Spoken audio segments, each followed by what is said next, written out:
Dili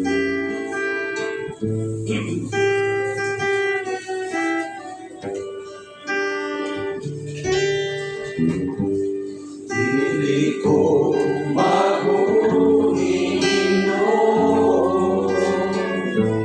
kung wala ka kanako.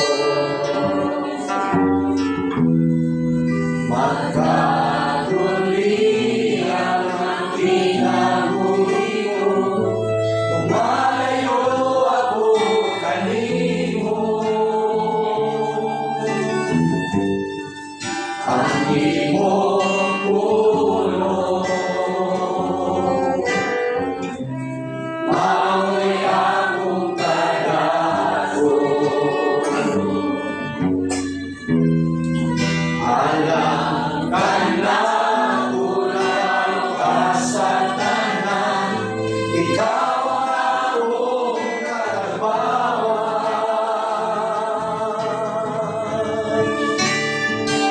Kanimo lang ako madadali, kanimo lang ikatubaw ang tingog ko.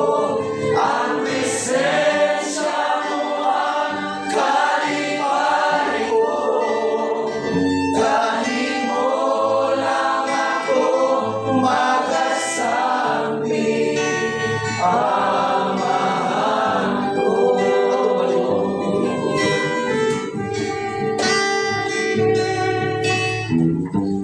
dili ko maguhino kung wala ka kanako. Magkaduli ang kinabuhi ko kung malayo ako kanimo. Ang imong pulong mao'y akong kadason.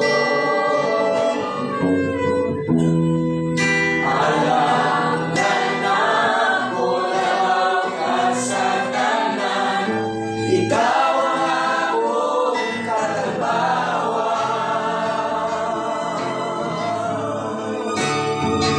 Kanimo lang ako magasali, kanimo lang ikatubaw ang tingog ko. Ang presensya mo ang kalipay ko, kanimo lang ako magasambi. Amahan ko,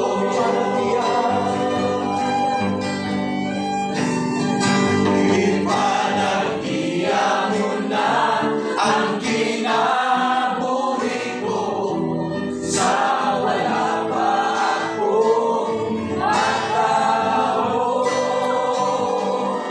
Ang pagkagaan at pagkadamo mo akong ipasigar mo.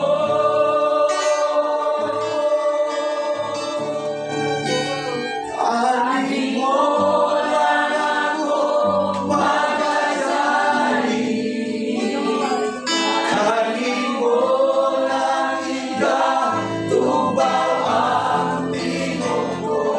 Ang presensya mo ang kalipay ko, kanimo lang ako magasambi. Amahan ko, kanimo lang ako magasambi.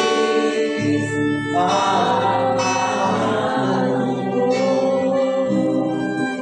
The Bible says in the book of Romans chapter 13 verse 9, if you confess with your mouth that Jesus is Lord and believe with all your hearts that Jesus raised from the grave, then you shall be saved. Amen. Bakit sunan ni kagabion?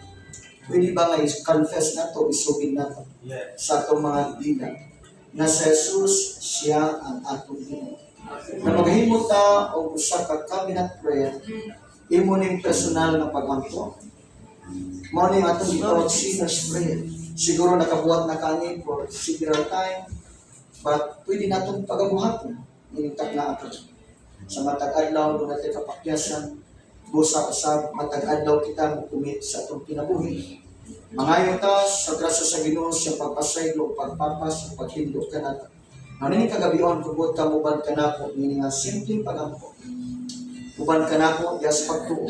Buhata nga kinasingkasing suon. Ikaw karon nga nakadungog ani nga panawagan sa kaluwasan sa ngalan ni Kristo. Kitang tanan mo surrender sa Ginoo. Pili ba isa nato itong mga kamot at tumangan sa Diyos. Ang Bible nagsulti nga nanuktok siya sa tutahan sa pagkasingkas.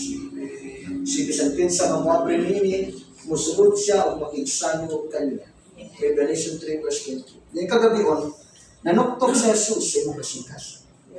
Kung sa kalibutan, doon ay tukhang, kaya sa Ginoo, doon na sa tukhang. Kaya kitang tanan nakasalaman kanya, o sa ablihi ang imong kasingkas kayo. Kung buot ka nga, ablihan ang imong kasingkas, buban ka na ko, ni usa ka simpleng pagampo, buhata sa kinasingkasin, nga doon ay pagtuloy. Langit nun nga mahal. Kung balikon langit nun nga mahal. Diyos na magagahon sa tanan. Salamat sa imong mensahe sa kaluwasan. Ako gidawat Ginoong Dios ang imong pulong karon. Mituwa na imong buktong anak na si Jesus. Nagpakataon ng ibabaw sa yuta. Nagsakripisyo. Namatay babaw sa krus. Gilugong mo na banda. Mituwa ko. Nagibayran ni Jesus. Ang nagtulong sa sala. Sa akong kinabuhi. Langit nun nga mahal. Hinimurasa. Ako isugin na ako nakasala ko kanina. Nakasala ko sa akong unahuna. Nakasala ko sa akong binuhatan. Nakasala ko sa akong pagpamulong. Hinimurasa. Ginoong Jesus, salamat nga imo kong ginuka. Nga imo kong gipakamatyan. Pinaagi sa imong dugo. Mahinduan ang akong kinabuhi. Hugasi ang akong kalang. Hugasi ang akong lawas. Hugasi ang akong spirito. Lord Jesus, karurasa, ako kang giangkot. Ako kang gidawat. Sa kinasingkasigayan. Nga ikaw na'y manag-iyak. Ikaw na'y magbuot. Ikaw ang magpuyo. Ikaw ang maghari sa akong kasintasin. Ingon man stibok na akong kinabuhi. Lord Jesus, salamat sa iyong pagpasay. Kagikan karon, pag-una akong binuha. Ang daan nga gina, o ang bago, magsimpangabot na sa akong kinabuhi. Ginoong Jesus, ikaw lamang, wala na lain. Ang adunay kahong, nga musab sa dagan sa akong kinabuhi. Lord Jesus, salamat sa kahigayunan. Nagikan karon, nahimo ko nga imong anak. Iniurasa ang imong balang espiritu. Akong gi-welcome sa akong kinabuhi.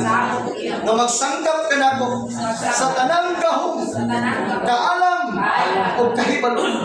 Nagikan karon, maglakaw ko sumala sa imong kagubutan. Salamat Lord Jesus sa kinabuhi na walay katapusan. Gikan karon, andam na ako sa imong pagkabuhi. Lord Jesus, kini akong ipangayo, ipasalamatan, inaagi lamang sa kampanan nimo na pangalan. In Jesus' name. Amen. Amen. Salamat. Mayong gabi.